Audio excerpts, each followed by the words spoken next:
টাঙ্গাইলে যৌনপল্লীতে অগ্নিকাণ্ডে ৩টি বাড়ির ২২টি ঘর পুড়ে ছাই হয়ে গেছে। শনিবার সকালে টাঙ্গাইল শহরের কান্দাপাড়া এলাকায় এ ঘটনা ঘটে। প্রায় ১ ঘন্টার চেষ্টায় ফায়ার সার্ভিসের সদস্যরা আগুন নিয়ন্ত্রণে আনেন।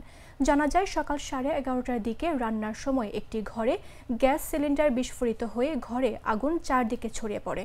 সেখানকার লোকজন পানি দিয়ে আগুন নেভাতে চেষ্টা করে ব্যর্থ হন।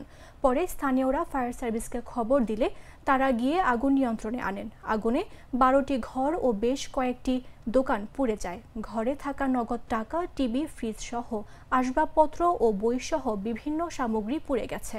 এতে করে কী পরিমাণ ক্ষতি হয়েছে তা তাৎক্ষণিক জানা যায়নি। ক্ষতিগ্রস্তরা বলছেন, 1 ঘন্টার আগুনে তাদের সব পুড়ে ছাই হয়েছে।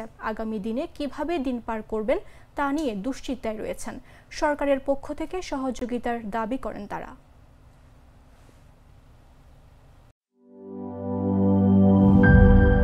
মাঠের অলরাউন্ডার আমি, আর ঘরের allrounder Tylox. Tylox toilet cleaner, clean মানেই টাইলক্স।